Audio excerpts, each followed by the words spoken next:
Class 11-এর Bangla Ishwarchandra Vidyasagar লিখেছেন Michael Madhusudan Dutta. Vidyasagar তুমি বিখ্যাত ভারতে, অর্থাৎ ঈশ্বরচন্দ্র বিদ্যাসাগর বিদ্যাসাগর হিসেবে সমগ্র ভারতবর্ষে বিখ্যাত হয়ে আছেন। তোমরা সবাই মন দিয়ে শোনো, লেখো, সবাই লাইক অ্যান্ড সাবস্ক্রাইবটা অবশ্যই দিয়ে দাও। তিনি সারা ভারতে বিদ্যাসাগর হিসেবে পরিচিত, অর্থাৎ তার যেমন তার গভীর সুবিস্তৃত সমুদ্রের মতন তার বিদ্যার মেধার পরিচয় যেমন পাওয়া যায়, যেমন সে বিদ্যার কোনো অপরিসীম বিদ্যার যেমন কোনো সীমা নেই, তেমনই তার দয়ার সাগর, অর্থাৎ তিনি দয়ার সাগর হিসেবে সমগ্র ভারতবর্ষে বিখ্যাত হয়ে আছেন। দিন দরিদ্র দুঃখী মানুষকে পেলে তিনি যেন নিজেকে আর সামলাতে পারেন না। দিন দরিদ্র দুঃখী মানুষের প্রতি তার অপার করুণা, এবং সেই অপার করুণার জন্য তিনি সকলের কাছে বিখ্যাত হয়ে আছেন। এবং যেমন পর্বত যেমন সুবিশাল পর্বত, সেই পর্বতে যারা আরোহী তারাই যেমন পর্বতের মহত্ব, পর্বতের মধ্যে যে আনন্দ সেটা খুঁজে পায়, তেমন ঈশ্বরচন্দ্র বিদ্যাসাগরের যে মহানতা তা কেবল দিন দরিদ্র দুঃখী মানুষ যারা তার চরণে আশ্রয় পেয়েছে তারাই কেবল বোঝে তার অপরিসীম দয়া।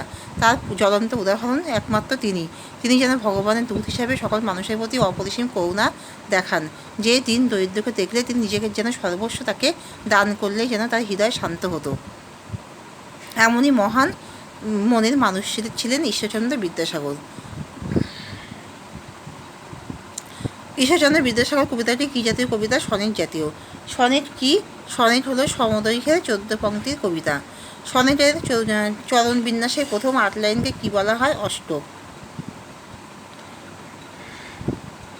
কিঙ্করী শব্দের অর্থ হলো দাসী। সদন শব্দের অর্থ হলো গৃহ। সমার্থক শব্দ হলো গৃহ।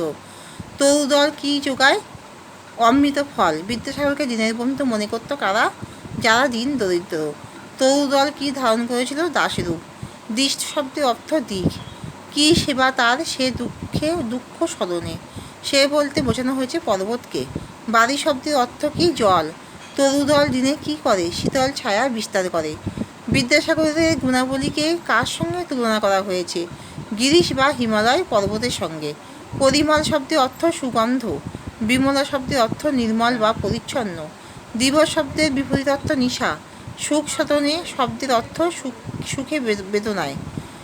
সেই জানে কি জানে সুমহান হিমালয়ের কত গুণ। যে জন আশ্রয় লয়, কোথায় আশ্রয় নেওয়ার কথা বলা হয়েছে? মহাপর্বতের সুবর্ণ চরণে। কবিতায় কাকে করুণা সিন্ধু বলে উল্লেখ করা হয়েছে? বিদ্যাসাগর মহাশয়কে। কি সেবা তার? সে সুখ সদনে। কোন সুখ সদনের কথা বলা হয়েছে? সুবিশাল হিমালয়ের স্বর্ণচরণে আশ্রয়ের কথা।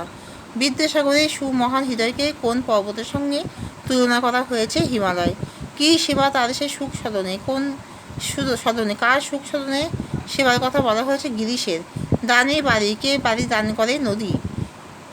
বিমলা কিঙ্করী বলতে কবিতায় কী বোঝানো হয়েছে? বিদ্যাসাগরের নিঃস্বার্থ উপকারের মানসিকতা। যোগায় অমৃত ফল। কে যোগায়? সুদীর্ঘ গাছেরা। কবিতায় অমৃত ফল বলতে কী বোঝানো হয়েছে? বিদ্যাসাগরের অকৃপণ দানকেই এখানে অমৃত ফলের সঙ্গে তুলনা করা হয়েছে। বনেশ্বরী রাত্রিতে কী দান করে? সুশান্ত নিদ্রা। কিসের দ্বারা ক্লান্তি দূরীভূত হয়? সুশান্ত নিদ্রায়। কবিতায় শীতলশাসী শব্দের অর্থ শীতল বাতাস। দিবসের শীতলশাসী ছায়া দান করেন কে? বনেশ্বরী। কারা পরিমলে 10 দিশ ভরিয়ে তোলে ফুল ফুল। এখানে শেষ করছি।